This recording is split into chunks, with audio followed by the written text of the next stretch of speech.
Sleep did not come that night. Not for any of them. The village had a name now. And names, once spoken aloud in the dark, have a way of making the dark feel smaller and the thing inside it feel larger. Mira laid awake until the frost crept across the window, thinking about two things she could not reconcile: the body in the barn and the man on the bridge who told her to hide her blood. The next morning, Mira was sitting at the kitchen table, her hands wrapped around a clay cup of something warm, untouched, and gone cold. Her father Luca moves quietly behind her, pulling on his coat. You didn't sleep. Neither did you, she said without turning around. I'm old. Old men don't sleep. We just wait for morning with our eyes closed. You're young. You should be fighting harder for it. Father, what you said yesterday in the barn, that it wasn't a disease. Did you mean it? Luca stopped and took a long pause. I meant that I have never seen anything like it in 40 years of medicine. I meant that the blood in her body had moved in ways that blood does not move after natural death. I meant... He stopped himself. I meant that I shouldn't have said it in front of Jovan and his enormous mouth. Yes, because now the whole village believes it. The whole village wanted to believe it before I said a word. I just gave them permission. That is the thing about fear, Mira. It doesn't need evidence. It only needs someone with authority to stop contradicting it. Mira stood up finally. Then someone with authority needs to start contradicting it again. Before this gets worse, he said quietly, with exhaustion. It is already worse. Father Andrija came to me before dawn. The village council has voted. They are opening Goran's grave today. Mira goes completely still. They're going to exhume him. To check for signs. The old signs. The ones the church says indicate a body that will not stay at rest. He finally looks at her directly. I need you there, Mira. Not to agree with them, but to observe. To remember what you actually see, not what fear tells you that you're seeing. Can you do that? She paused for a moment, then quietly said, Yes, I can. I looked toward the ridge out of habit, but then quickly shrugged off the weird thoughts. That the light in his window at this hour means nothing. Just because he's awake at strange hours and appears at places out of blue, that doesn't mean he's the monster people are talking about. How ridiculous that would be, right? I told myself many things this morning, but I probably don't believe any of them. The light in the upper window of the Kisiljeva estate is visible even through the dawn mist. A silhouette passes once across the glass, tall, slow, deliberate, and then is gone. The light remains. They open the ground with iron spades and cold hands and equally colder faces. No one said anything. Even Father Andrija, who always had a word for every occasion, stood at the head of the grave in silence, watching, waiting for the earth to confess. The gathered villagers, wrapped in dark wool cloaks, stand in a tight circle around the grave. The gravediggers work in grim silence. Mira stands beside her father at the edge of the circle, watching carefully. Marika weeps quietly. Jovan stands with his arms crossed, jaw tight. Carefully. Do not damage the shroud, he said in a low, controlled voice. The coffin lid was raised. A long, collective held breath rippled from the crowd. He stepped forward, looking down, his expression shifting almost imperceptibly. A flicker of something between satisfaction and genuine fear. Look at the color. The flesh has not returned to the earth the way it should have. It has the color of a man who fed 3 days ago, not one who has been in the ground for a week. She stepped forward before she could stop herself, kneeling at the grave's edge, looking carefully. Father Andrija, that discoloration is called livor mortis. The blood settles after death. The apparent fullness of the skin is a result of decomposition gases building beneath. And the mouth? Daughter of Luca? Does your livor mortis explain the mouth? He said without looking towards her.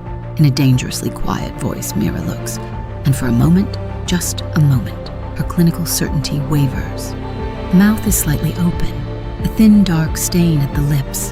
The face looks impossibly less like death than like sleep. Mira, He said, standing beside her, his voice barely audible. Mira swallowed hard and said in a steady voice, despite everything happening around, Decomposition can cause the facial muscles to... He's looking at us. God help us, he's looking at us. His eyes are open. she shouted from the crowd, voice cracking, bodies pressing away from the grave. Only Mira and Luca hold their ground. Father raised his voice above the noise, controlled and commanding. This is what I told you. This is what the church has seen before, and what the church knows how to answer. The body does not rest because something keeps it from resting. Something that walks among us now. His gaze lifts from the grave and travels slowly, deliberately, to the dark ridge in the distance. We will return at dusk with the proper instruments, and we will put this to rest permanently. The crowd begins to disperse. Mira remains kneeling at the grave's edge, looking down, her expression a complicated war between reason and something she doesn't have a name for yet.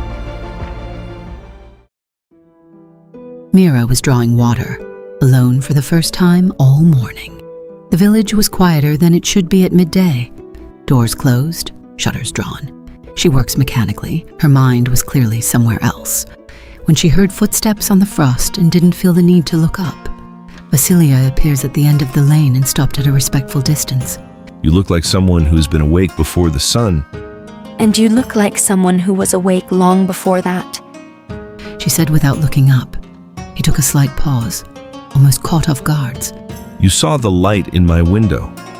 She finally looks directly towards him. It's a very visible ridge.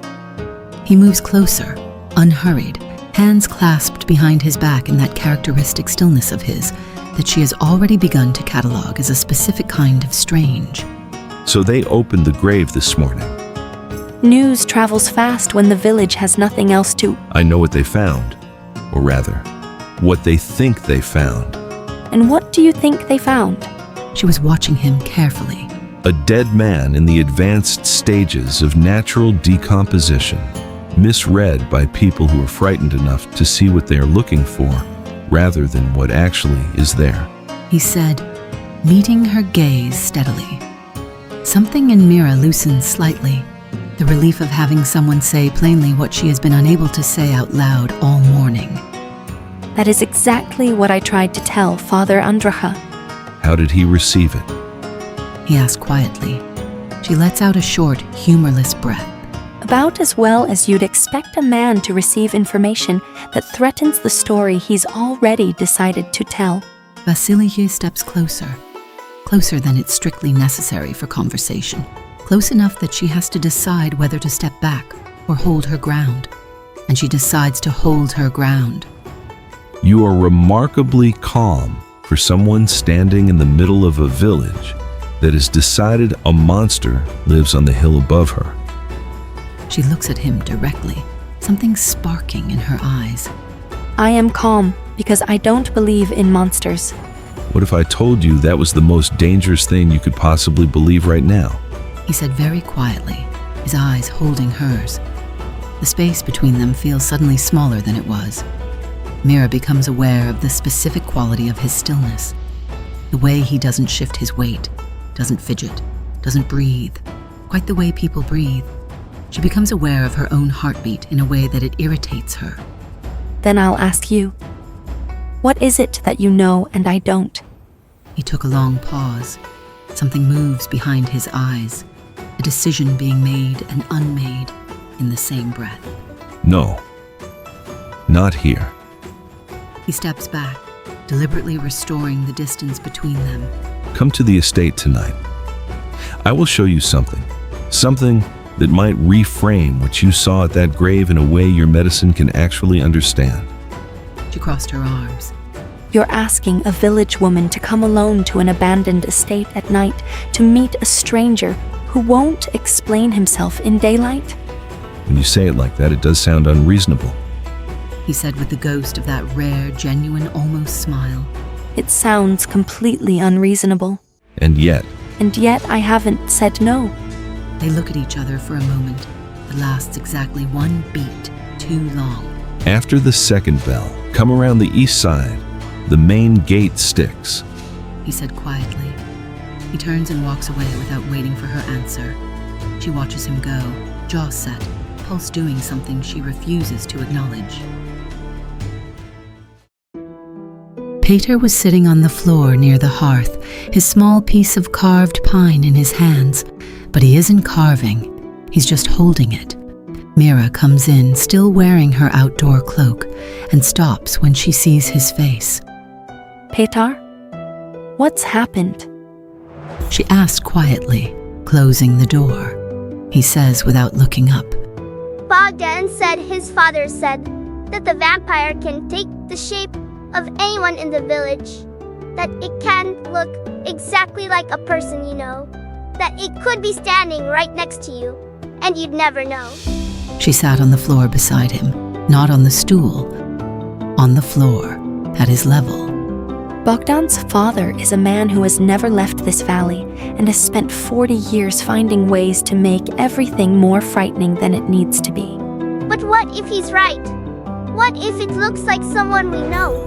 She was choosing her words carefully. What does your body tell you when you're near someone dangerous? What does it feel like? He answered, after thinking. Like when the ice on the river makes that sound, like something might break. Exactly. Your body knows things your mind doesn't yet. If someone near you felt that way, you would feel it. Do you feel it near anyone in this village? Petar thinks for a long moment, then slowly shakes his head. Then trust that. Trust the ice feeling, not Bogdan's father. He leaned his head against her shoulder the way he always does. What about the stranger on the hill? Do you feel it near him? A pause, just a fraction of a second too long. I feel something near him, but still deciding what it is. Mira, don't go near the estate, please. He said in a small voice. She wrapped her arm around him, pulling him closer. I'm not going anywhere tonight. I'm right here. She says it smoothly, without hesitation, but her eyes, over his head, go to the window, to the darkening sky, to the direction of the ridge. I told myself I was going just for the information, to find the cure for our people, for the village only. I told myself so many things on that walk up the ridge that by the time I reached the east gate, I had almost convinced myself that the cold in my stomach was the winter air and nothing else. Mira pushes open the east gate. It moves silently, which surprises her since Kisiljeva said it sticks. She moves through the estate's overgrown grounds and finds the door already open. Inside, a long corridor lit by a single carried candle. She follows the light to a large room, a study of sorts, though abandoned and grand in a way that suggests whoever lived here before was educated and wealthy and left in a hurry. Kisiljeva is standing at the desk, his back to her, reading something by candlelight. He doesn't turn when she enters, but he speaks immediately. So you came... You said you had something to show me? Mira asked, looking around the room but without touching anything. He turns then, and something about the candlelight in this room does something different to his face than the outdoor light does. Makes him look older, and somehow also more exposed, less armored. Come and look at this. He said, gesturing to the desk. She crosses the room and stands beside him at the desk, close, because the candlelight is limited and the papers are small. She can feel the specific temperature of him, which is wrong, which is cooler than a person standing beside a fire should be. She files this away without letting it show on her face. On the desk, handwritten documents, dense and in multiple languages, Latin, German, what looks like Old Serbian. medical diagrams, anatomical sketches.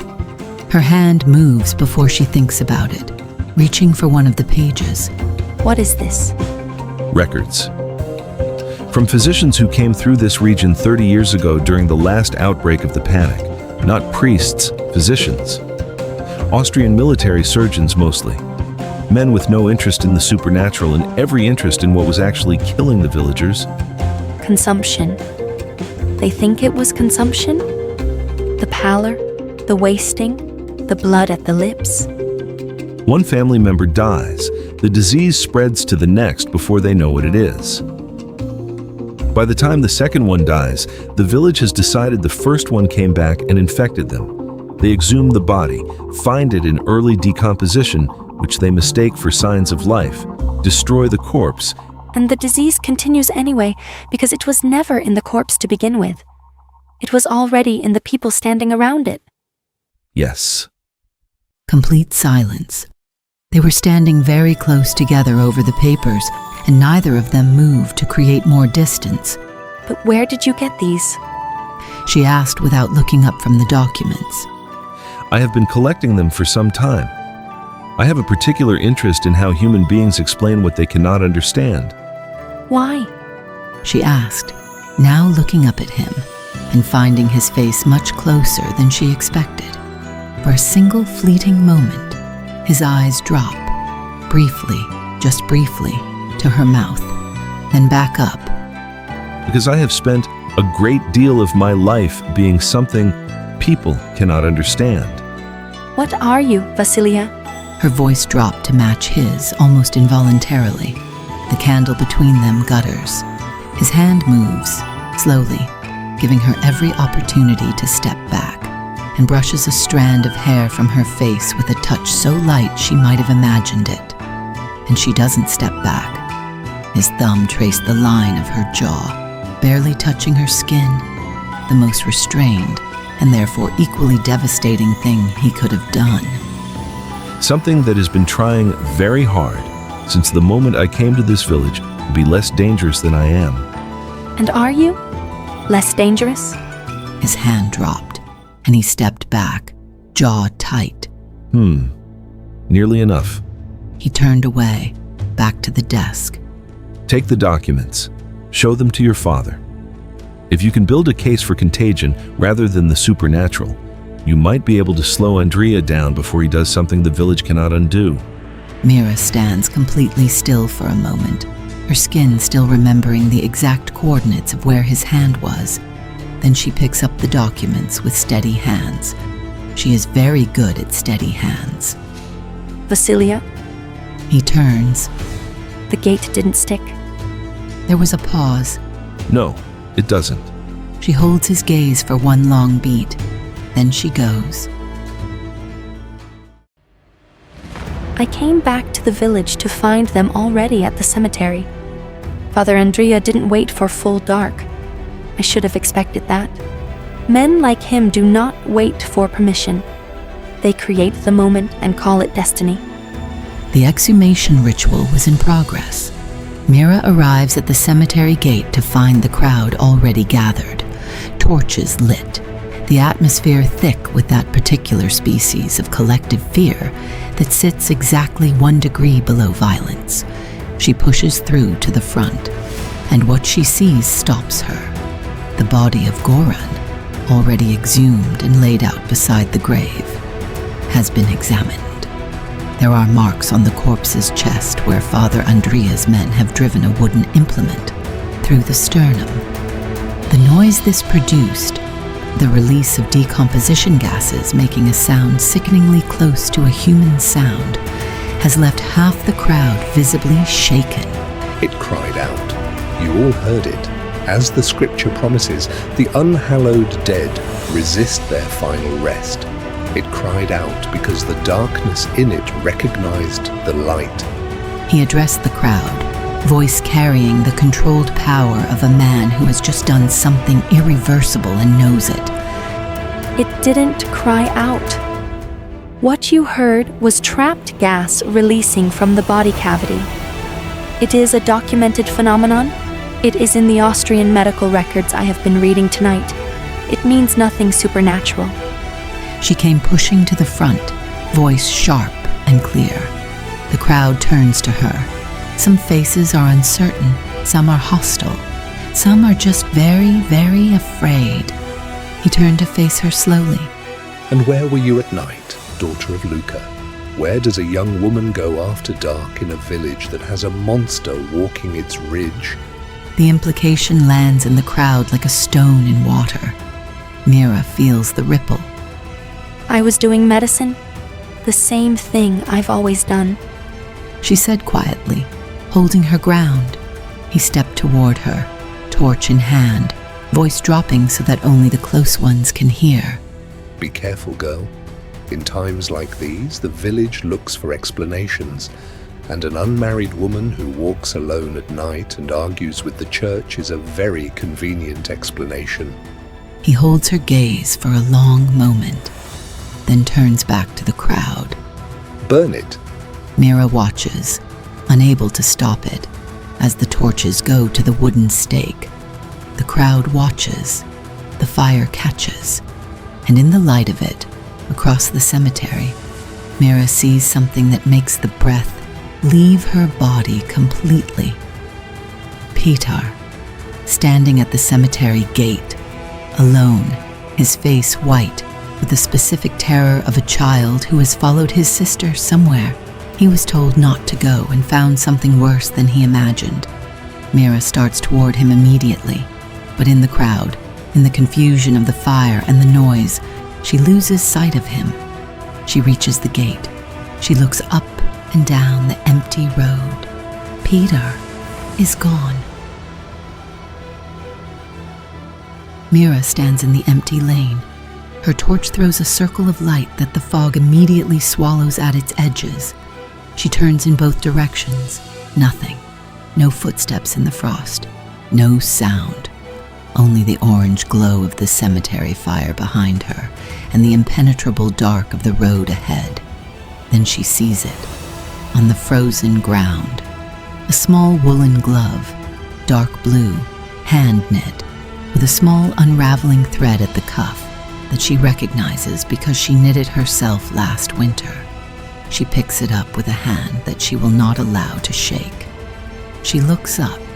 The lane ahead leads in only one direction, toward the northern ridge, toward the estate, toward the single point of warm light visible through the fog at the top of the hill. I had told him I would always know what to do. I had given him my word. And standing in that lane, with his glove in my hand and the fog swallowing everything ahead of me, I understood for the first time what it costs to keep a promise when the dark has already taken back what you were promising to protect. She doesn't hesitate. She walks forward, into the fog, towards the light.